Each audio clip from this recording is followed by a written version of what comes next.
Halo, assalamualaikum warahmatullahi wabarakatuh. Halo pada seluruh para peserta KKN dan juga teman-teman yang mendengarkan podcast dari Empowering Talk. Dan gak kerasa dong udah episode 3 lagi.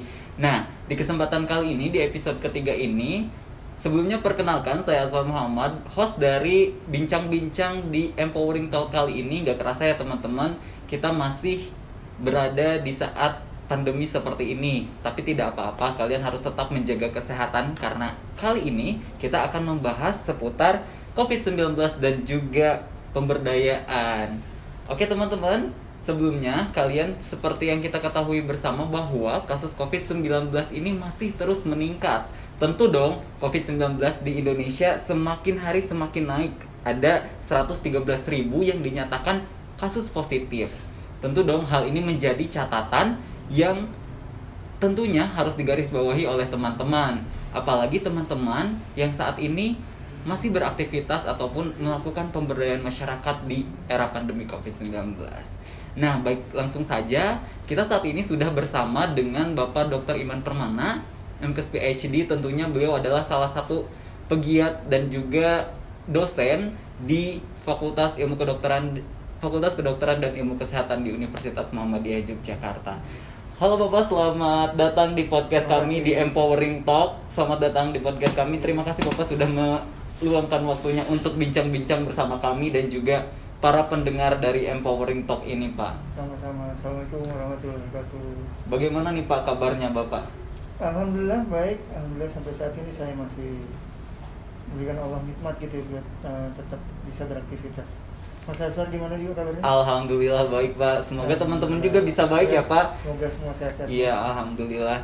Alhamdulillah nih Pak, di kesempatan kali ini kita bisa berbicara langsung dengan Pak Iman. Pak Iman juga merupakan salah satu gugus tugas di kampus ya Pak, di Universitas Muhammadiyah Yogyakarta yang ngurusin dari kasus COVID-19 ini. Nah, menurut Bapak, bagaimana sih tanggapan Bapak pada saat ini kasus COVID-19 ini terus meningkat nih Pak? Tanggapannya seperti apa Pak?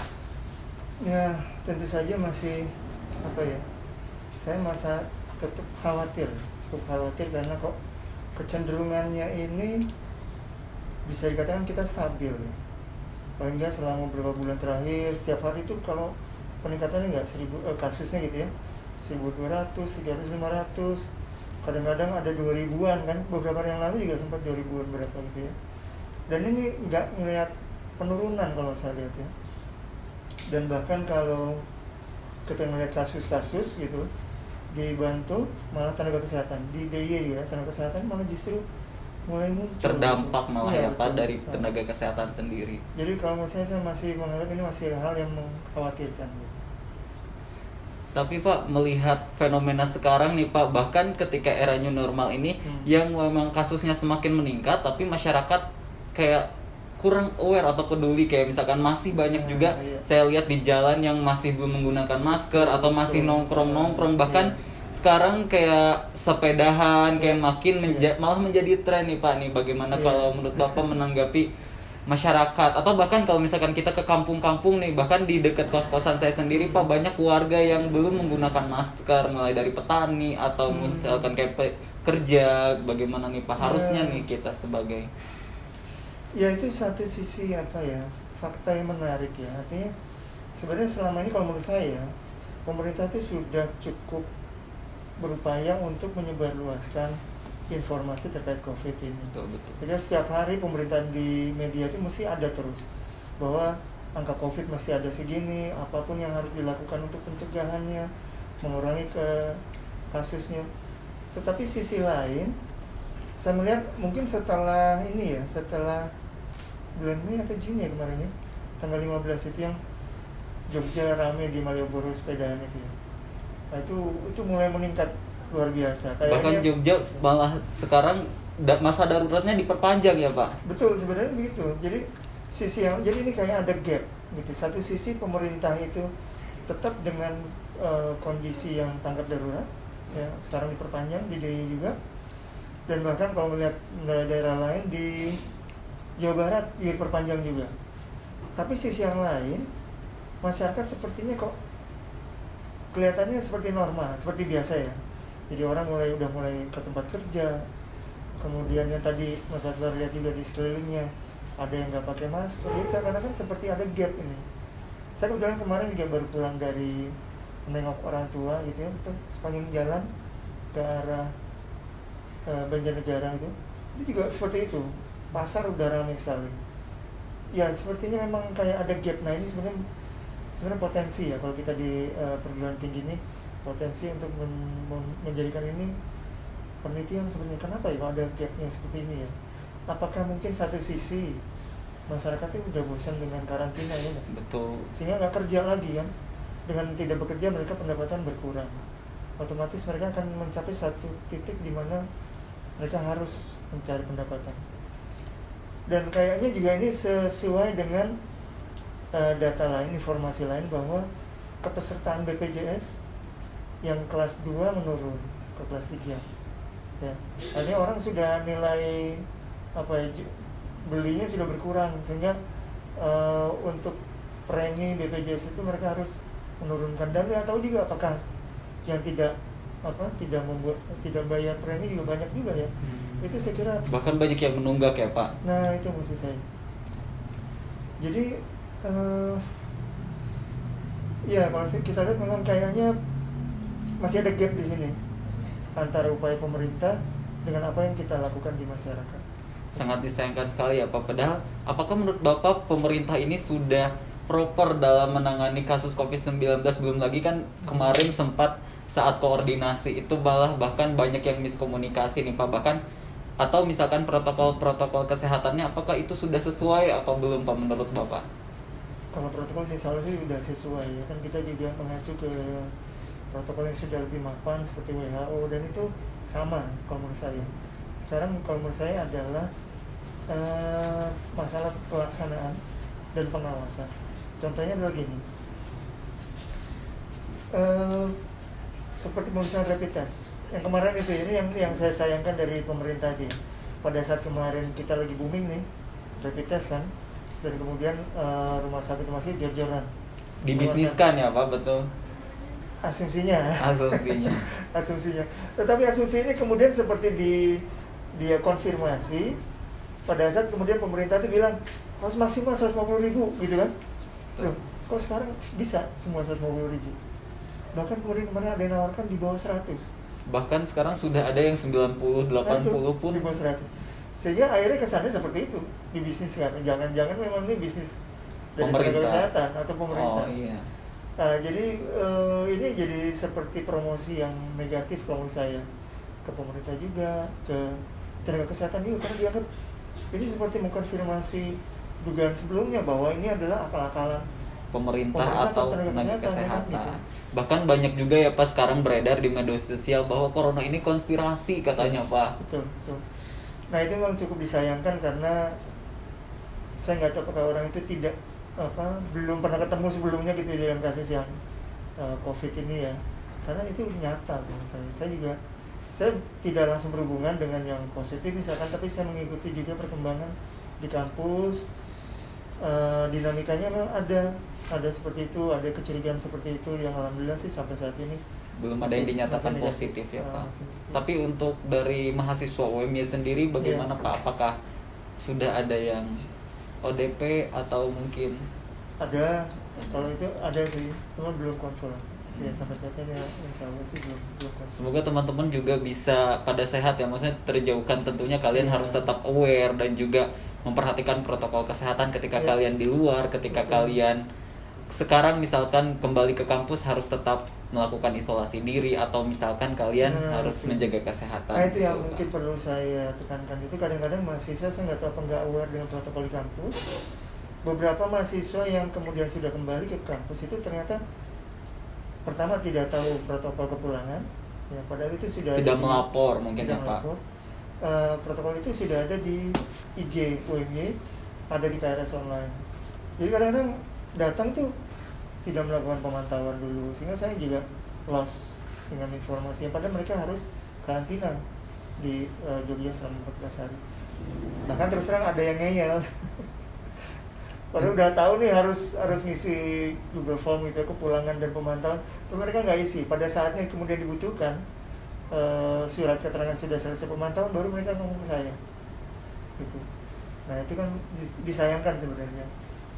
Jadi memang akhirnya dengan berbagai latar belakang gitu kita harus hadapi bahwa problematikanya banyak, beragam ya.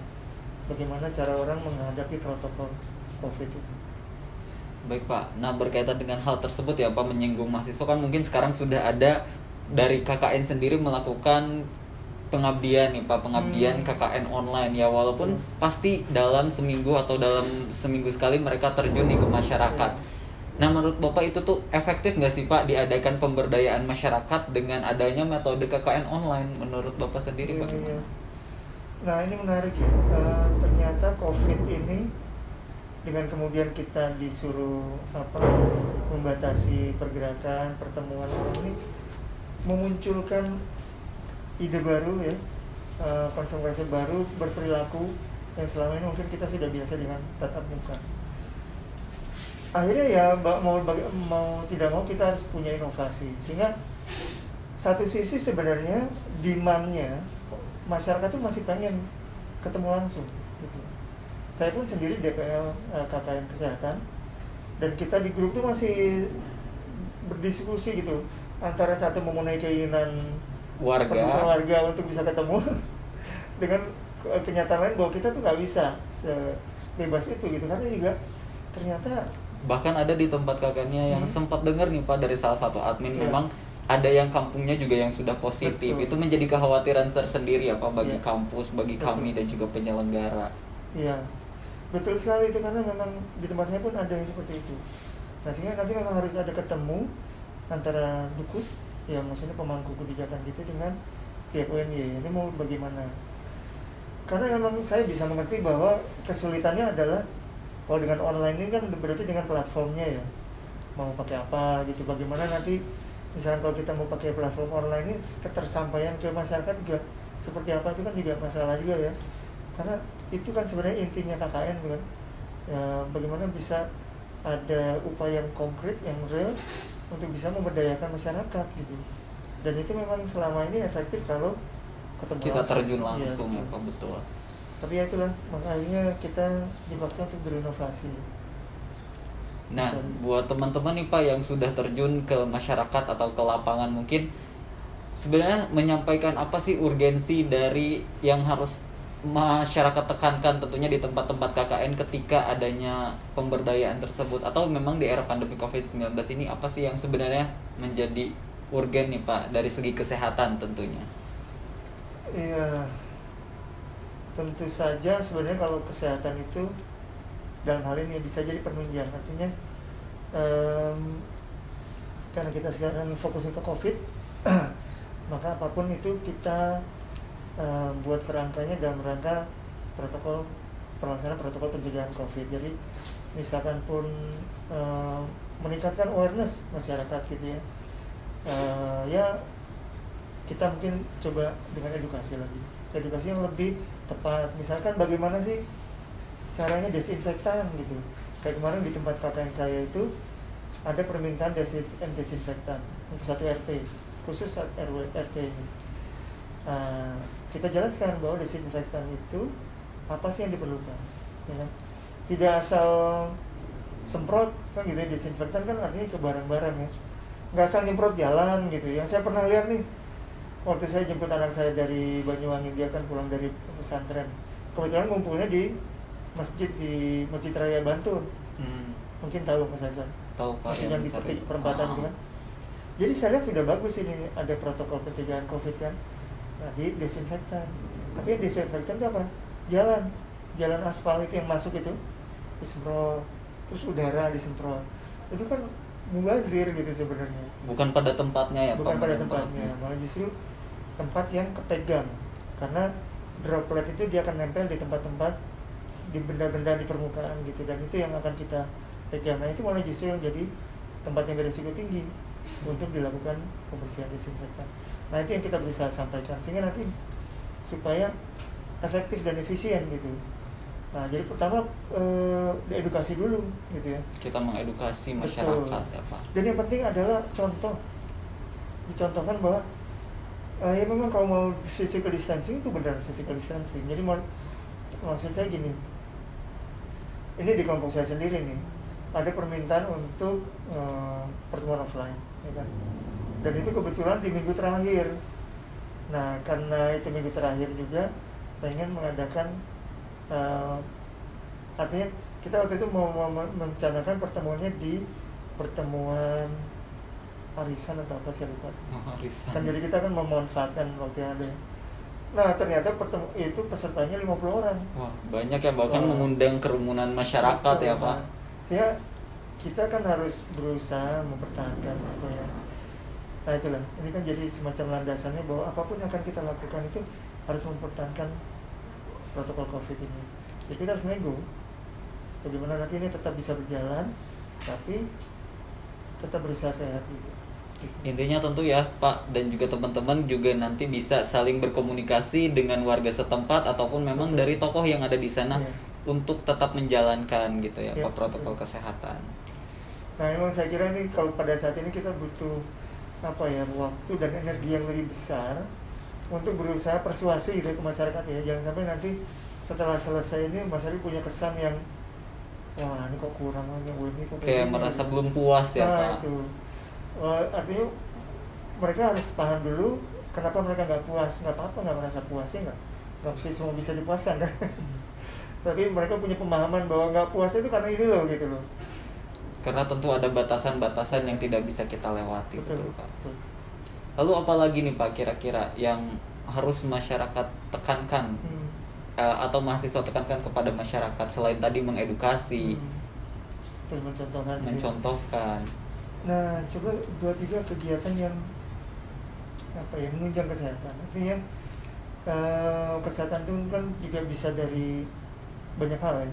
Bagaimana kita mencapai derajat kesehatan itu kan ada faktor diet, ada faktor aktivitas fisik, ada faktor stres manajemen gitu. Nah, ya lagi-lagi memang mungkin pada tahapan edukasi, tapi mungkin kita bisa mencari observasi kali ya Pak, observasi atau mengajarkan bentuk apa gitu yang bisa dilakukan pada saat sekarang. Misalnya kalau makanannya sehat, mungkin dengan kondisi yang sekarang bisa diajarkan hidroponik misalkan, atau bagaimana menanam sayuran-sayuran sendiri ya, gitu di rumah kan. Justru kayaknya sekarang ini banyak kegiatan-kegiatan yang tadinya nggak kepikirkan pada saat offline gitu ya. Karena apalagi kan sekarang banyak yang di rumah kan gitu, jadi malah banyak fokusnya ke rumah gitu. Banyak yang produktif juga Pak. Bahkan teman saya punya teman nih Pak, dia membudidaya kayak kangkung sendiri, terus tanaman-tanaman sendiri. Jadi di saat dia butuh, dia menuai sendiri dari hasilnya. Saat ini saya sudah selesai Pak. Yang temannya tadi yang mahasiswa gitu Pak. Nah itu bisa jadi contoh juga tuh, ya kan? Nah seperti itulah ya.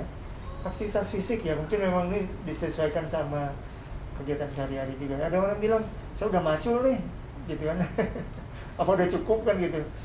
Ya itu kita nanti tinggal lihat lagi kondisinya.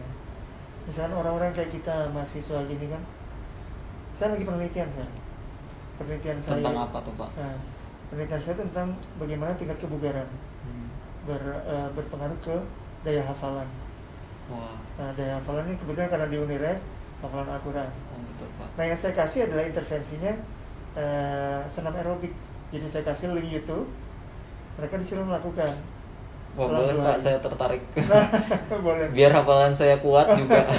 Ya karena memang banyak penelitian bilang bahwa orang semakin bugar nanti dia daya hafalan apapun ya itu makin baik.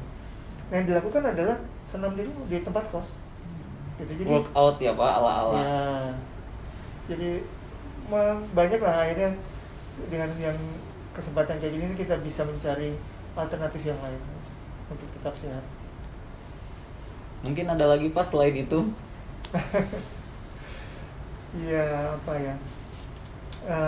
Stress management penting. Stress management. Ya, karena yang di sini mungkin perlu nanti mungkin teman-teman juga mungkin siapa tahu menghadapi ya. Karena orang misalnya banyak tekanan karena mungkin dia pernah kontak dengan yang positif. Misalnya misalnya ada keluarganya yang positif atau dia harusnya rapid tapi takut gitu ya, kan banyak juga ya. Harusnya kalau misalkan dia sudah pernah kontak itu kan harusnya dicek gitu. Ya. Ataupun misalnya yang tadinya kerja jadi nggak kerja, pendapatan berkurang, nah stress manajemennya gimana ya.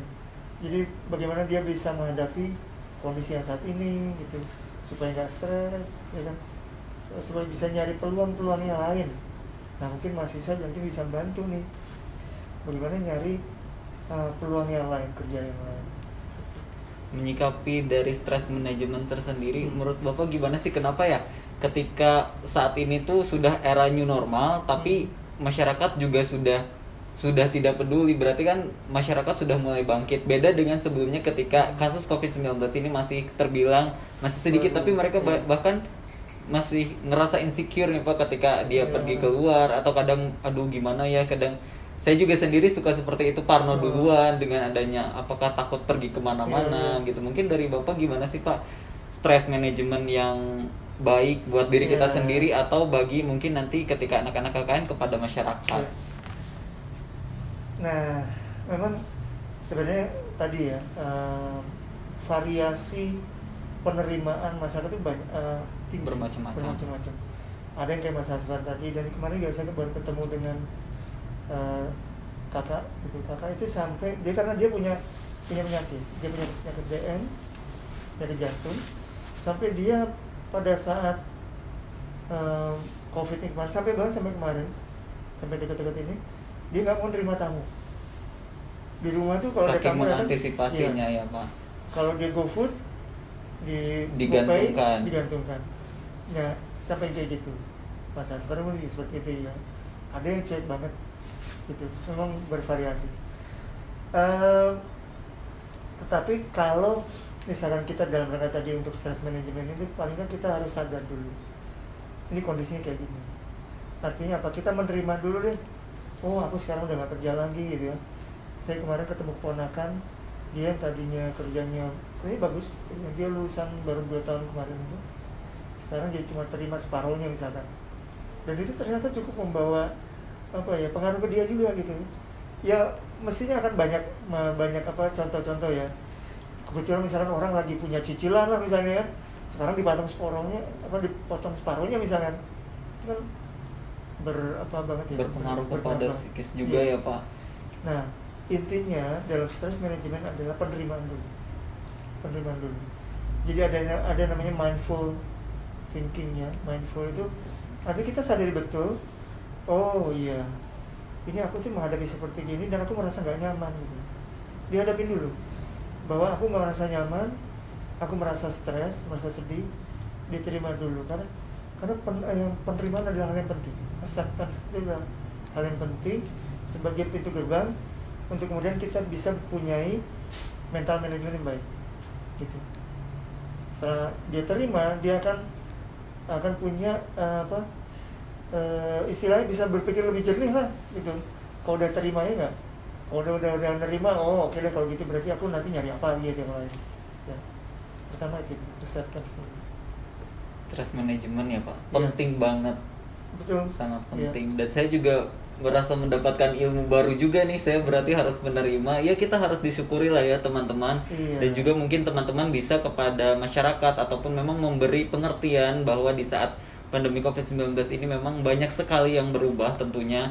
Dan juga teman-teman bisa mengambil hikmah, tentu kalian juga bisa lebih berinovasi atau memang bisa lebih produktif.